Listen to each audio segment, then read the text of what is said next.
Alright, everybody. Hello, everybody. Welcome to Season 2 of the Chessbait Drivecast. You guys already know that. We're like halfway through the season. If you don't know that Season 2 of the Chessbait Drivecast, honestly, what are you doing? Come on.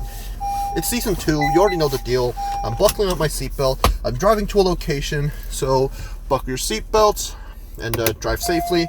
You know, all the things that always happen going on. Last episode was the shortest episode of all time just because I wanted to make a little bit of an early April Fool's joke. I know it's not coming out in April at all. That's not really good of a joke either, but I wanted to do it just because I thought it was really funny. I wanted to talk about that topic anyway, so, you know, bygones be bygones. Anyways, today's topic of discussion is why not everybody should learn programming. Okay, so now that we've gone into the topic, let's start talking. First of all, I'm probably just going to be putting some programming or latex, whatever that thing is called, in the background, just because,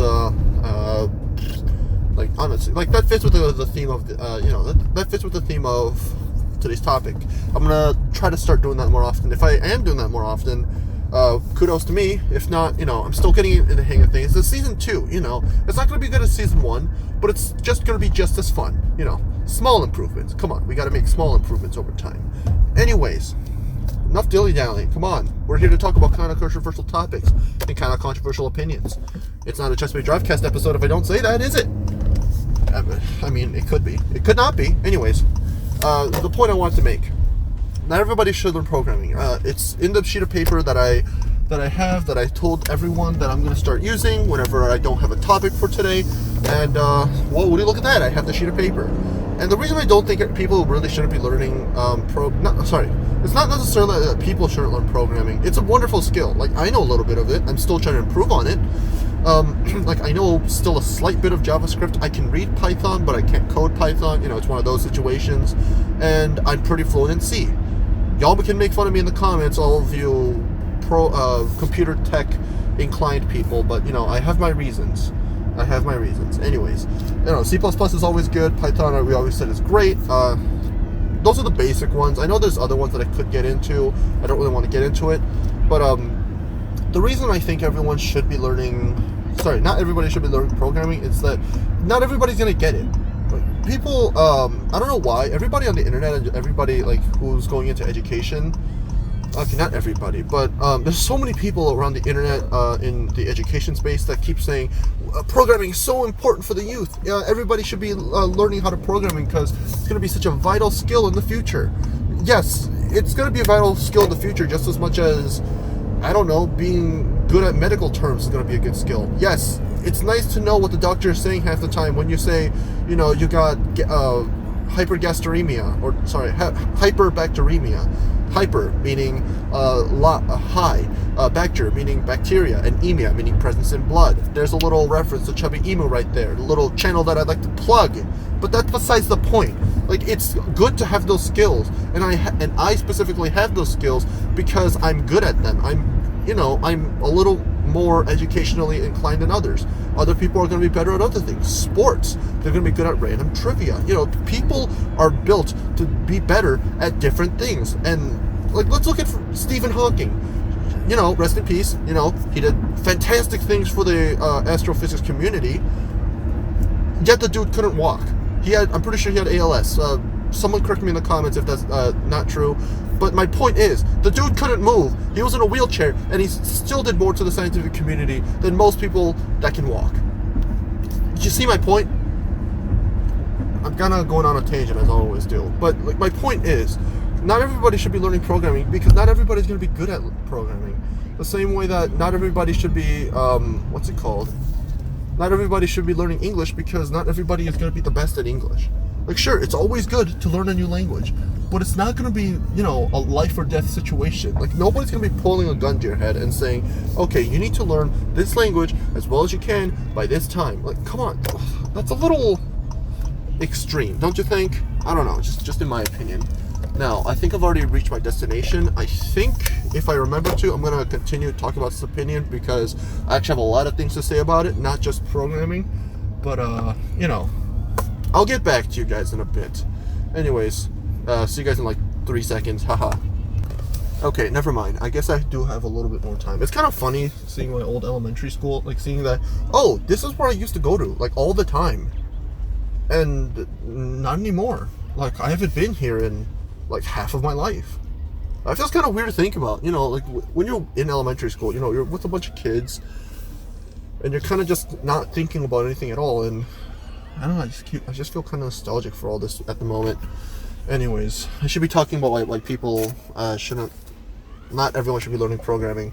So when I last left off, I said not everyone should learn programming because not necessarily everybody is going to be needing it. Like, obviously, if you're going into like computer science, if you're going into engineering stuff like I am, you're going to be kind of needing it. Like, you're kind of going to need to understand how processes work. You're going to need to understand how different, you know, you're going to have to understand, like, you're going to have to think like a computer. You're going to have to understand, oh, this thing causes this thing to happen, which leads to this thing. You don't necessarily need to understand everything of it, every gist of it, as well as you possibly need to, but as long as you understand the basics of programming, you know, that's really good enough. But other people, I'm not going to list any names or try to be mean about it or anything, because not everybody is going to be as inclined to learn that kind of stuff. And it's, I don't know, it's a little bit of a disrespect when you try to force people to learn specific things. Like, it's also a bunch of a disrespect when you, I think I've talked about this before, but in like middle school, early high school, they try to teach people how to do programming by teaching them Scratch, which is essentially, okay, we did the coding for you.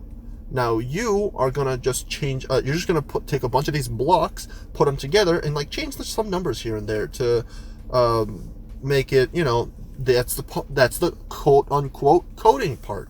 And it kind of insulted me. I was like, I knew this stuff way too easily. It's not actual programming because it's barely programming at all. Like, come on, dude. It's just a little disrespectful to have that done to you.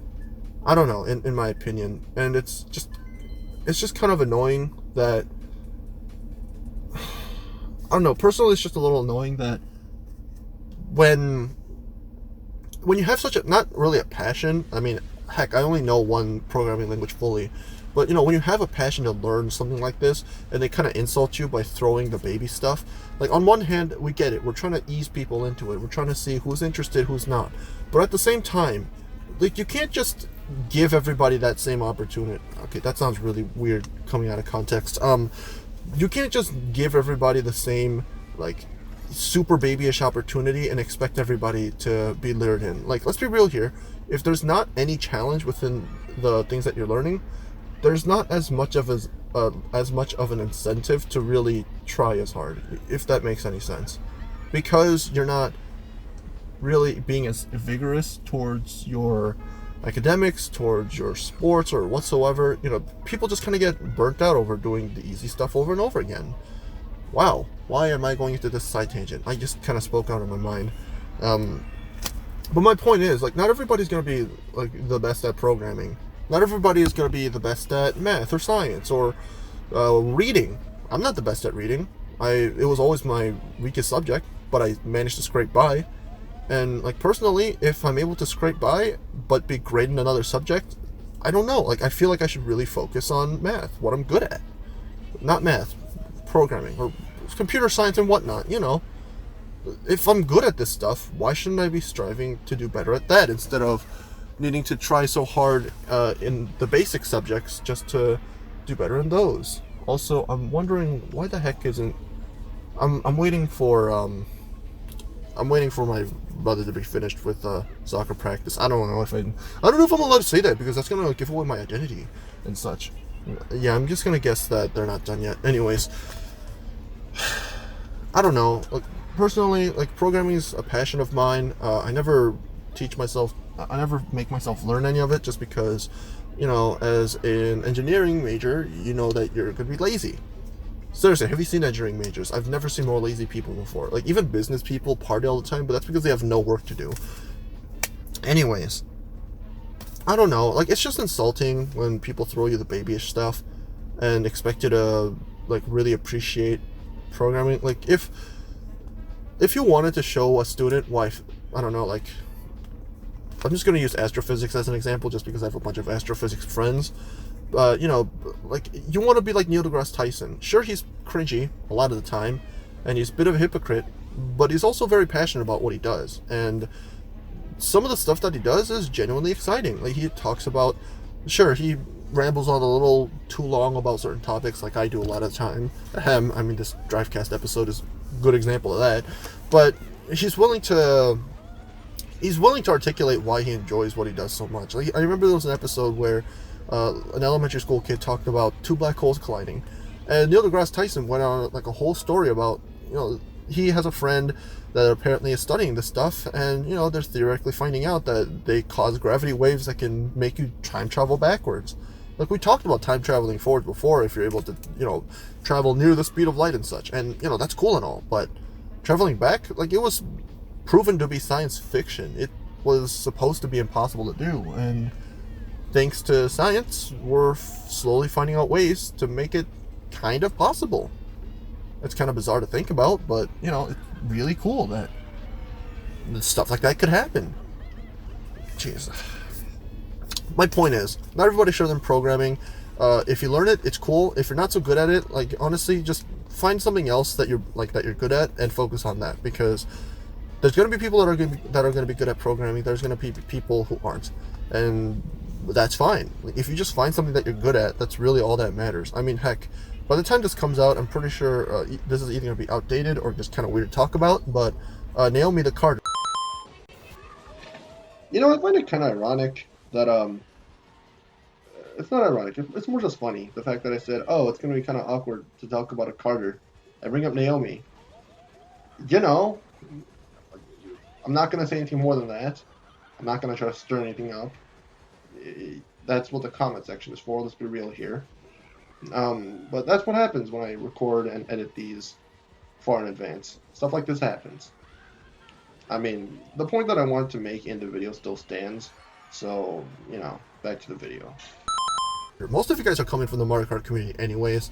But, Naomi the Carter, she was a mediocre bike player, kind of like me, until she started playing with karts, and now she's a kart god. Like, seriously, if you're not good at one thing, just find something else that you're good at and perfect it. That's really all that matters in the end. And if you're able to perfect your niche area of expertise, good on you, man. That's really all I have to say. Anyways, this is Chessbait. This has been the Chessbait Drivecast. I hope you all drive safe, and I'll see you guys next time. Peace.